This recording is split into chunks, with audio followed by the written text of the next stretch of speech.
रवि जी, राहुल जी ने दो बातें महत्वपूर्ण कही जो मुझे लगी, जिन पर मैं आपसे टिप्पणी चाहूंगा। एक, उन्होंने सवाल उठाया कि चुनाव आयुक्तों की नियुक्ति में सीबीआई क्यों नहीं। मेरा सवाल ये, अदालत कार्यकारी नियुक्तियों में क्यों रहे? अदालत कार्यकारी नियुक्तियों में क्यों रहे? इंदिरा जी ने नहीं रखा, जवाहरलाल जी ने नहीं रखा, तभी तो गिल साहब को बनाया, फिर कांग्रेस का मंत्री बना दिया, फिर चुनाव आयोग भेज दिया। कार्यकारी नियुक्तियों में अदालत क्यों बैठे? एक, इसीलिए संविधान ने काम अलग अलग बांटे, तीनों अंगों के कार्य विभाजन इसीलिए हुआ, सेपरेशन ऑफ पावर्स जिसको बोलते हैं कॉन्स्टिट्यूशन में। एक, और दूसरी जो बात मैं समझना चाह रहा हूं आपसे, आप जो राहुल जी ने कही, उन्होंने कहा कि एसआईआर का मतलब वोट चोरी, उसके आगे उनका वोट चोरी का मतलब एंटी नेशनल एक्ट।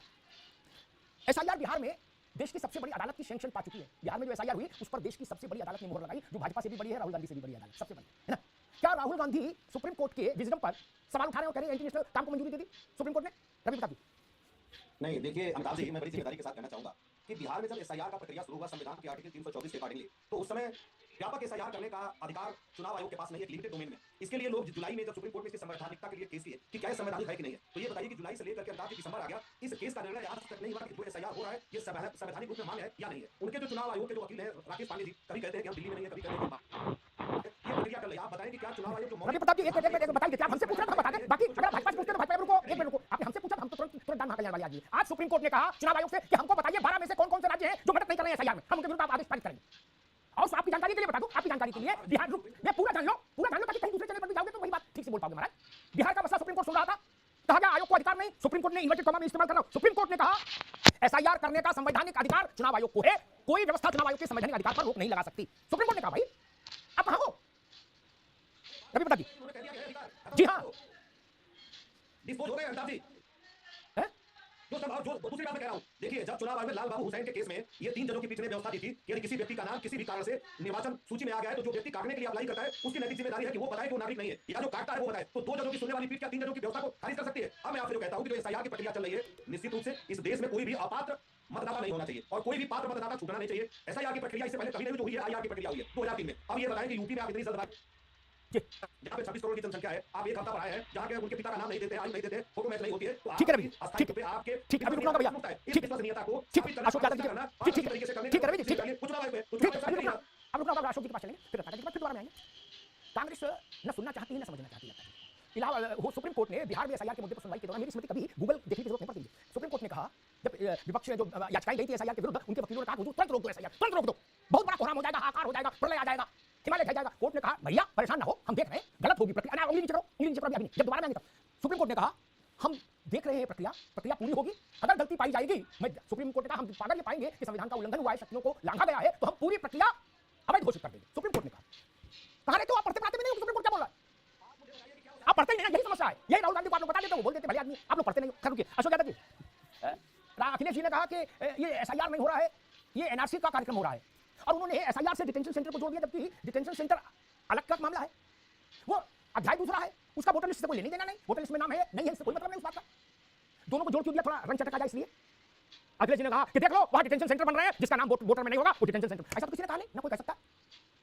अशोक जी, आप मतलब बोले आनंद आ जाए, कोई मौज आ जाए, इसलिए जैसे चाट में बोले थोड़ा मिर्ची डालो, काली मिर्च, थोड़ा मजा आए, ऐसा कोई मामला है, चटपटी बनाना है चाट को, क्योंकि ऐसा तो कोई भी किसी ने नहीं कहा डिटेंशन सेंटर का एसआईआर से कोई लेना देना है, वो पूरब की कहानी या पश्चिम की कहानी, आप दोनों को मिला दिए। अखिलेश जी, अशोक जी, देखिए एसआईआर की प्रक्रिया और डिटेंशन सेंटर की प्रक्रिया जो उत्तर प्रदेश सरकार ने शुरू किया है, एसआईआर तो मान लीजिए बिहार के चुनाव से पहले शुरू हो गया था, लेकिन उत्तर प्रदेश में इसी एसआईआर के दौरान डिटेंशन सेंटर की बात किया गया और बिहार में रोक है क्या? नहीं, क्या सरकार पर ये रोक है या सपा से पूछ के फैसला हुआ, ऐसी बात है, ऐसा कोई कानून नहीं, सरकार की मर्जी, कभी भी अवैध घुसपैठियों की जांच पड़ताल करे, इसमें कैसे रोक लो भैया? आप ये चाहते हो सरकार आपके हिसाब से चले तो संभव नहीं, अपने हिसाब से आप तभी चला सकते हैं सरकार जब जनता जनादेश दे। अशोक भाई, जनता ने जनादेश उनको दिया, वो आज चेक करना चाहे तो आज तक चेक कराना होगा, अगले दिन करना चाहे अगले दिन कराना होगा, इसमें क्या समस्या है? अशोक जी, देखिए अमिताभ जी, घुसपैठियों को लेकर के सरकार बड़ी चिंतित है और यूपीए सरकार ने, ये तो आधिकारिक आंकड़ा है, संसद में प्रस्तुत किया गया था कि यूपीए सरकार मनमोहन सिंह के प्रधानमंत्री थे, 88,000 घुसपैठियों को रिपोर्ट किया गया, और जो माननीय मोदी जी की सरकार ने कितने घुसपैठियों को रिपोर्ट किया गया, उनका 10% से भी कम घुसपैठियों को रिपोर्ट किया गया। ये सरकार 24 घंटा 7 दिन जब चुनाव आता है सबने घुसपैठिया लग रहा है कोई मतलब महामृत्युंजय जाप घुसपैठिया, सरकार के लोग जैसे चुनाव आता है महामृत्युंजय जाप घुसपैठिया, ऐसे थोड़ी ना होता भाई, घुसपैठिया आपको भगाना है तो जैसे मनमोहन सिंह सरकार ने भगाया वैसे भगाइए, महामृत्युंजय जाप नहीं घुसपैठिया, लेकिन सरकार मानती है कि महामृत्युंजय जाप है कि हमें सारी बाधाओं से मुक्ति दिला देगा।